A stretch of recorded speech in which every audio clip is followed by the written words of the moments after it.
Did you know the Bible teaches that critical thinking is absolutely necessary for all Christians to be able to learn and perform? Well, I'm welcoming you to Creation Radio and TV. I'm your host, Mike Rillo, the president and founder of Creation Training Initiative. Well, we're bombarded daily with new forms of information. This information might come in the form of making decisions, such as to buy a new computer or a new car. It could be about politics. It could be about religion. It could be about social issues. It could even be about what do we need to know or what is true about creation and evolutionism.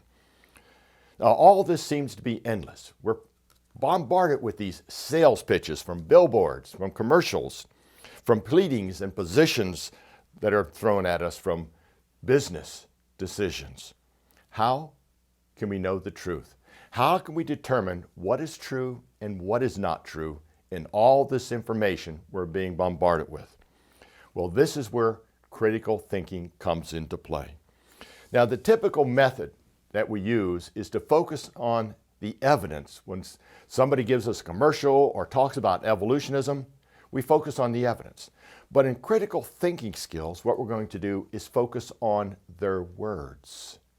In other words, we're going to hold them accountable for what they have to say rather than responding to the evidence. So when we're faced with this barrage of opinions, we need to have something called discernment, and that's where the Bible comes in. Discernment will help us determine what is true and what is false. It will help us to know false doctrines that are being brought into our lives or our churches. Let's take a look at what the Bible has to teach about this. And we'll start in the book of Philippians, chapter 1, verse 9, where it states, "In this I pray, that your love may abound still more and more in knowledge and all discernment."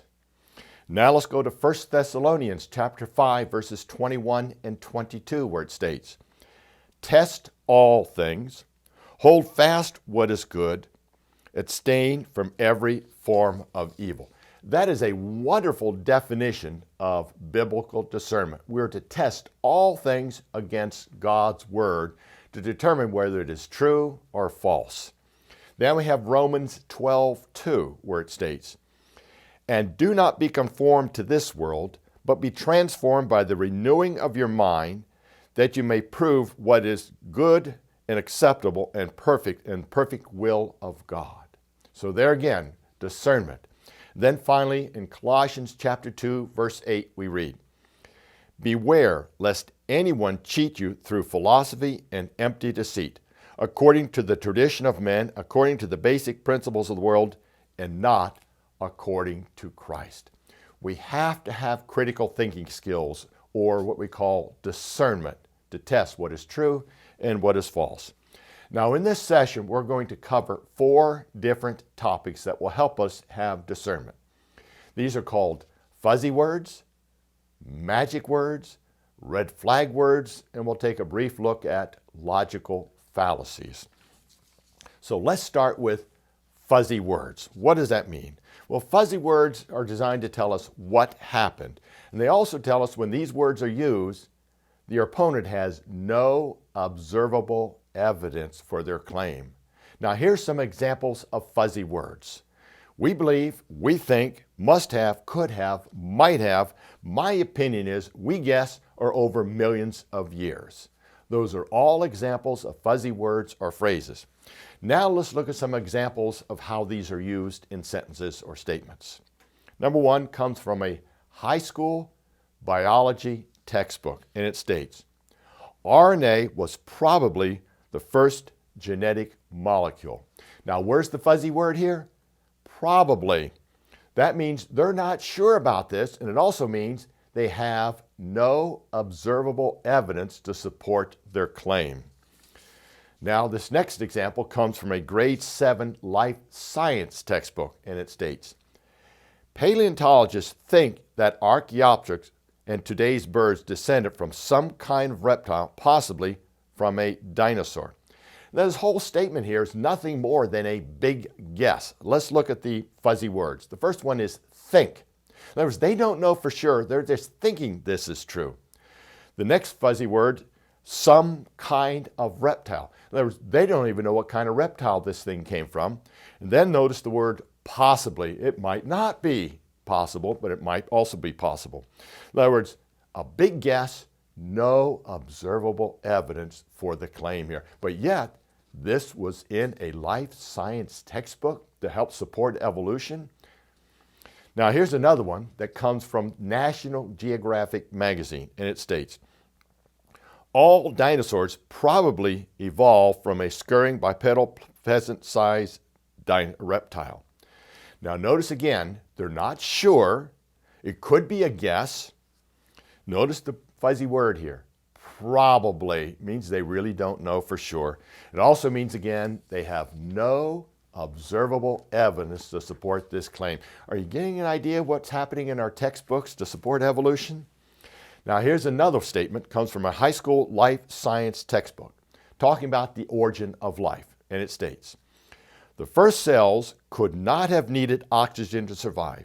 They probably were heterotrophs that used the chemicals in their surroundings for energy. At some point, some of the cells may have developed the ability to make their own food.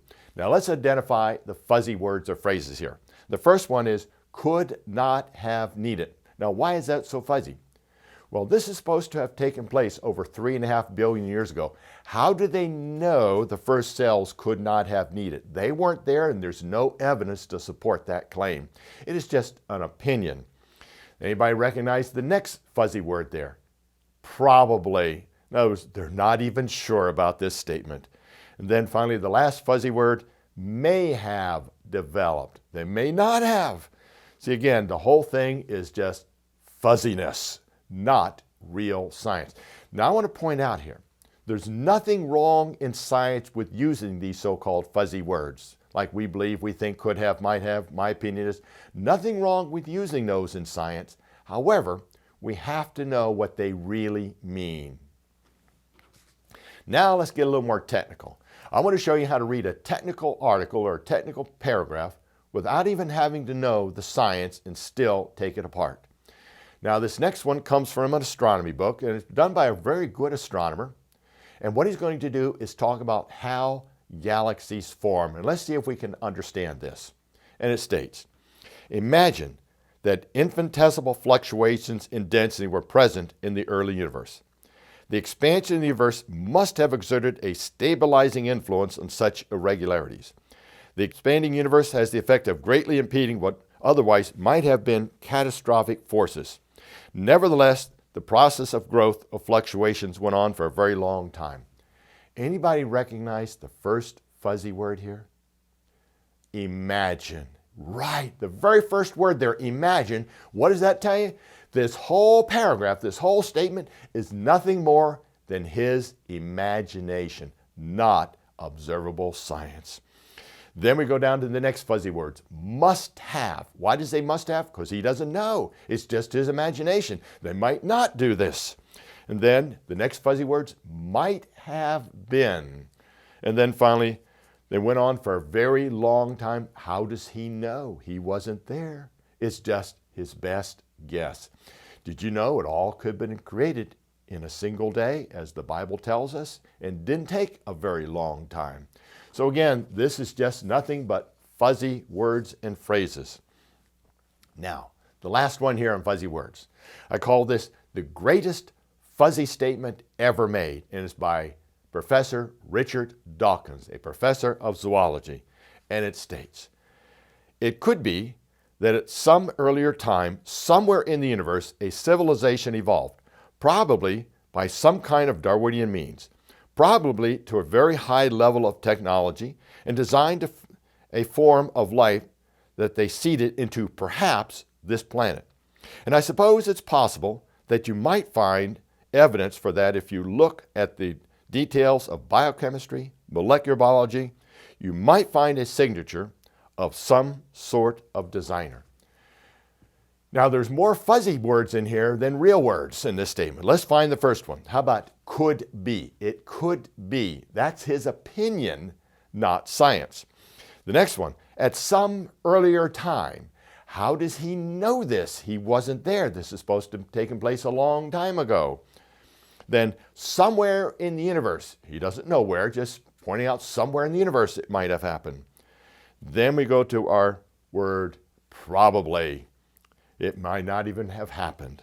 And then how about some kind of? He's not even sure about any of this, but he's passing it off as science. Then we go to our next occurrence of probably, so we want to underline that one. Now let's go down a little bit further and suppose it's possible. I suppose it's possible.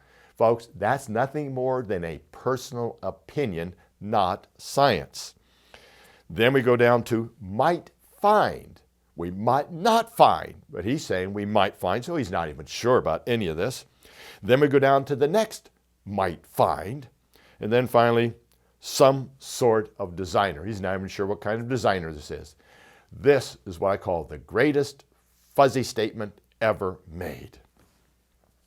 The whole statement is basically meaningless, just an opinion, no observable science to support anything he has said here. Now, let's go to our next category, magic words, how something happened. Fuzzy words told us what happened. Magic words are supposed to tell us how something happened. Now, here's an example of some magic words.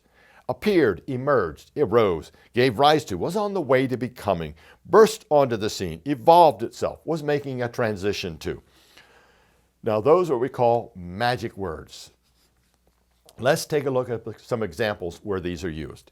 Here's in the news media, the USA Today newspaper, and in an article, Why Did Bugs Grow Wings to Fly? Here's their statement. Evo-Devo, in other words, evolutionary development, proposes that genes involved in cobbling together flesh and bone during early growth were repurposed to develop new structures through evolution's history by combining their functions in new ways. Well, we start with a fuzzy word called proposes.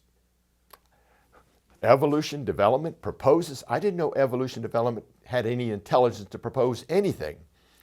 But here's the magic word, repurposed. How does a creature repurpose itself? Let me give you an assignment out there. Tonight, before you go to bed, I want you to repurpose yourself into a new creature. How do you do that? See, this whole statement is nonsense. I want to know how this happened, not just fuzzy words and magic words. Then we have evolution's history. Folks, no one observed evolution's history.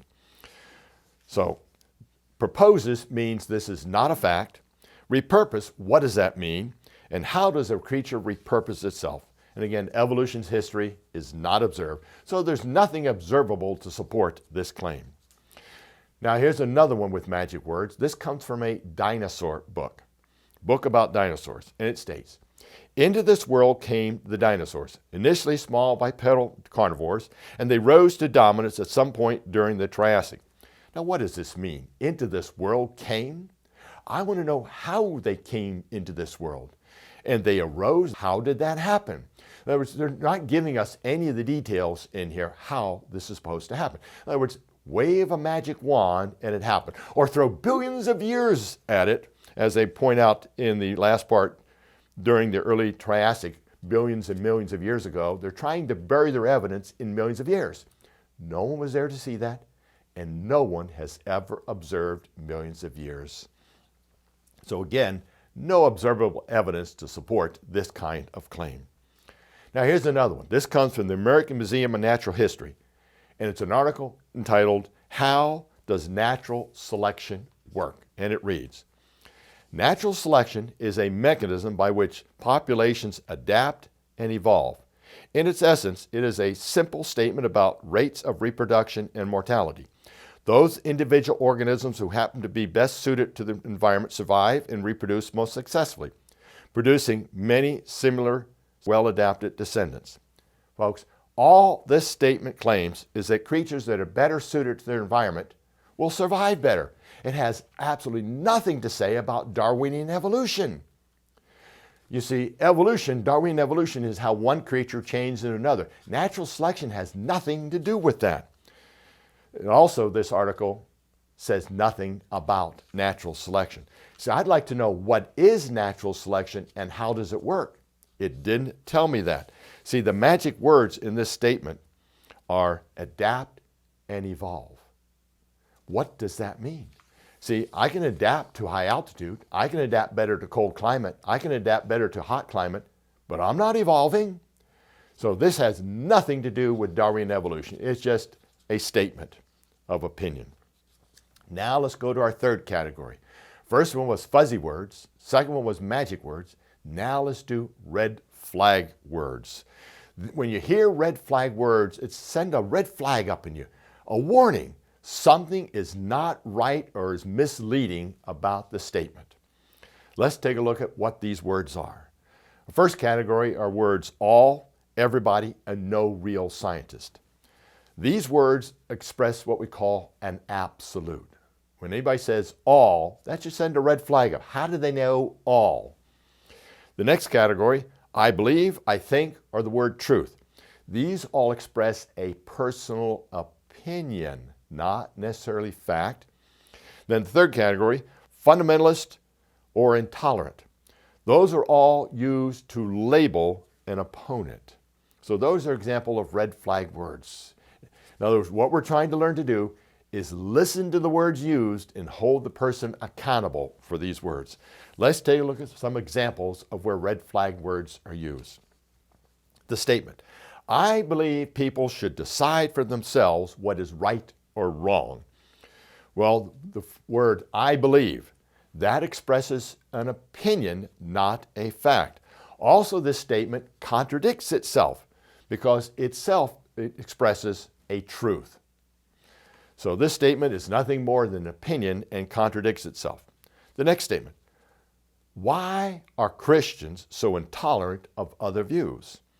Now this is labeling. This is an example of labeling Christians as intolerant. It also contradicts itself. This statement is contradictory because it also expresses an intolerance to somebody's other view that does not agree with you. So again, labeling and self-contradictory. How about this one? I couldn't become a Christian because they're all hypocrites. Well, again, that's an example of what? Expressing an opinion. The word I couldn't, that's an opinion. It also expresses an absolute where it says all, the word all, and then it uses labeling, calls us a name, hypocrites. Now, let's go to the final step here. Let's add something in there called logical fallacies. Make it a little harder now. Let's take some examples here. Now, I'm not going to go into logical fallacies in any great detail. I just want to add them in here. See if we can recognize some. Here's our first statement. If you don't believe in evolution, then you're pretty much anti-science. Well, this is the logical fallacy ad hominem, which means we're attacking the person rather than the argument. Or it's also called name calling. That's quite often used in evolution debates here. And we could also call it labeling, the red flag. We're labeling a person, all Christians, as anti-science. We also need to define what we mean by evolution. See, when somebody makes this statement, you need to hold them accountable. What do you mean by evolution? Also, it is a personal opinion. So 4 problems here. The logical fallacy ad hominem, which is also labeling, a red flag. Also need to define the word evolution, and it's a personal opinion. Let's take a look at another one. If you believe in creation, then you must also believe in a flat earth. Well, this is very similar to the one we just had. Number 1, it's an ad hominem logical fallacy. Rather than going after the argument, we're attacking the person, the people who believe in creation. It's also labeling, calling us flat earthers, and it's also a personal opinion. Now, let's get a little longer here. Let's try another one, a little more involved. All Christians who believe in a literal 6-day creation are just fundamentalists who are anti-science. Now, this is the logical fallacy we call a sweeping generalization. The word all Christians. They're saying we all like that. In other words, have they talked to all Christians who believe in 6-day creation? It's also the logical fallacy ad hominem, the word they're calling us anti-science, so it is name calling. The red flag, has the person again talked to all Christians? In other words, it's expressing an absolute. How do they know all six-day creationists this way? And it's also labeling, calling us fundamentalist. Now, let's go to another one.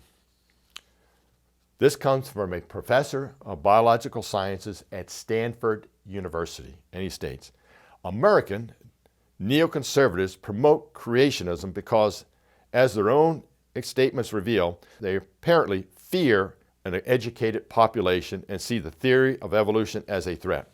Now, this is the logical fallacy called straw man. They misrepresent their opponent. And it's also an appeal to emotion, trying to stir up people by expressing certain absolutes. It's also, we need to define our terms. What do they mean by neoconservative or new conservatives? What do they mean by that? And then also, what do they mean by educated population here? Are they saying educated population is people that only believe like they do? That sounds like a big personal opinion there, folks.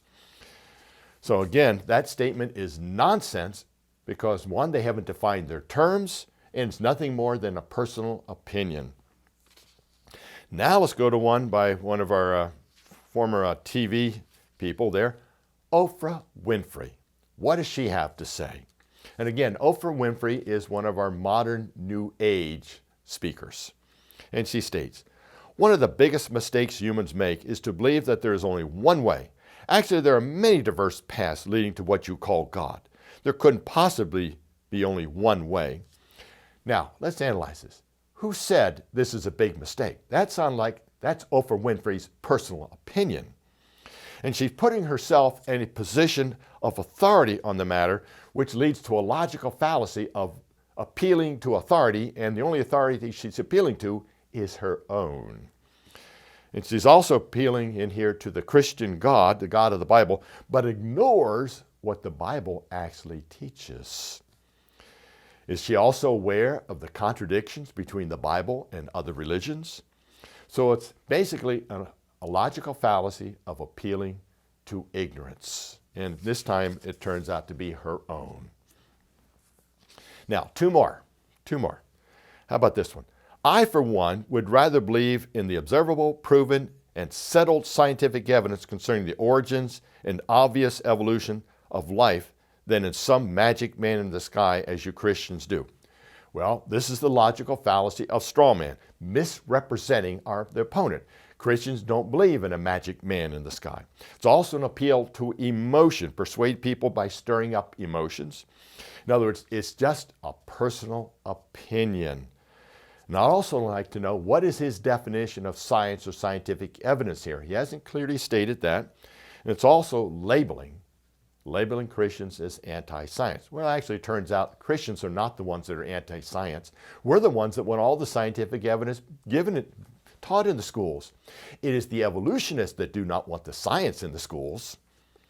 And let's do the last one here, a short one. There are no absolutes. Now, how do we look at that one? Well, first of all, it is a universal negative, and those are hard to prove. And in order to prove this, that there are no absolutes, you would have to know everything there is to know to prove this. So in other words, it's really a very arrogant statement by the person giving it. They're claiming they know everything. And it's also the logical fallacy of self-exemption. There are no absolutes except for their statement, because their statement alone is an absolute statement. Now, we've just seen how you can take apart statements that we don't have to know anything about the scientist. In other words, we've just seen how we can be critical thinkers or do biblical discernment. We can focus on the words that are used rather than just looking at all the evidence. Now, I'd like to finish with two final statements. First one comes from Proverbs, chapter 14, verse 15, and it states, "The simple believes every word, but the prudent considers well his steps." In other words, let's not be simple, let's be prudent and be discerners of God's word and discerners of all that information we're being bombarded with. And the second statement also comes from Proverbs chapter 1, verses 2 through 7, and it reads, "To know wisdom and instruction, to perceive the words of understanding, to receive the instruction of wisdom, justice, judgment, and equality, to give prudence to the simple, to the young man knowledge and discretion. A wise man will hear and increase learning, and a man of understanding will attain wise counsel. To understand a proverb and enigma, the words of the wise and the riddles, the fear of the Lord is the beginning of knowledge, but fools despise wisdom and instruction." These words came from our Creator God. They instruct us, number one, to seek God's wisdom, 2, to be discerning, and 3, to be critical thinkers. Then how can we learn to do this? How can we learn to be critical thinkers? Well, at Creation Training Initiative, we have courses that will help you with this. We have a one-day advanced creation apologetics course. We'll help you to do the critical thinking and be able to analyze statements like we've done in here. We also have a 5-day creation apologetics teachers college. You might want to plan to attend that, or someone in your church plan to attend our 5-day creation apologetics teachers college. How can you find out more about these courses? Number one, you can go to our website, creationtraining.org, or you can email us, info@creationtraining.org. That's info@creationtraining.org. Thank you, and God bless you. If these lessons had been a blessing to you, you might consider financially supporting the ministry of Creation Training Initiative. You can do this by going to our website, creationtraining.org. Again, that's creationtraining.org. Your tax-deductible donation of just $20, $50, or more a month, or a one-time gift of any amount will make you an education partner in building an army of Christian educators who can teach the biblical account of creation and train others to be able to defend their faith and be biblically faithful to God's Word as it states in 1 Peter 3:15. But sanctify the Lord God in your hearts, and be ready always to give an answer to every man that asketh you a reason of the hope that is in you, with meekness and fear.